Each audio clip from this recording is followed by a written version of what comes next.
our Mencken impersonator has been felled by a stomach bug and is not able to be here with us today.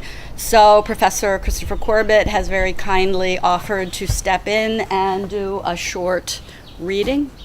Professor Corbett is a scholar of the American West, my colleague at UMBC, where he teaches a class on Mencken. Please welcome Professor Corbett. I'm only going to read you a passage because I think it would be probably inappropriate not to read something of Mencken's. And for those of you who don't have any Mencken, there are lots of volumes of Mencken. There's a wonderful short collection that Alistair Cook edited. There's a wonderful short collection of prejudices that the American novelist James T. Farrell edited. You know that volume. Many of these things you could easily get online from used book dealers. You don't have to invest a lot of money. You want to invest a lot of money, you could go to the Ivy and you could buy all the prejudices you will ever need in all those volumes, and you can read it. I find it more consoling than the Bible in the evening.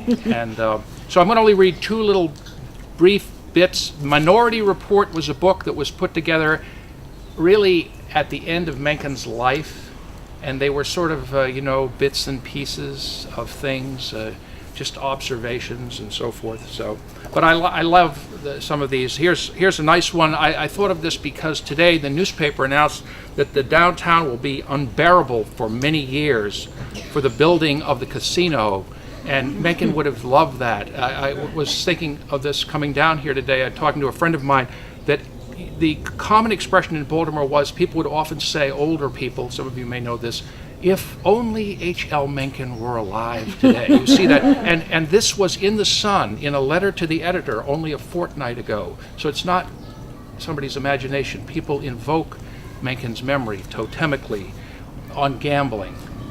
The taste for gambling, like that for sports, is a kind of feeble-mindedness and maybe even an insanity.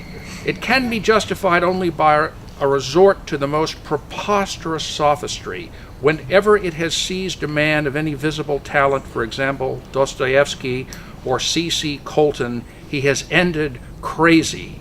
It is the silliest of all vices. Anyway, very, very nice, very nice. Here's all the leaders of groups tend to be frauds. If they were not, it would be impossible for them to retain the allegiance of their dupes. The executive secretary of an employer's organization is usually just as much a windbag and bunco steerer as the head of a labor union.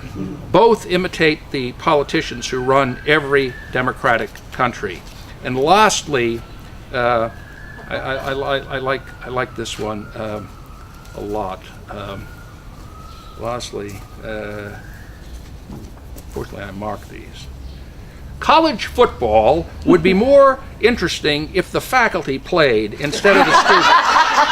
And even more interesting if the trustees played.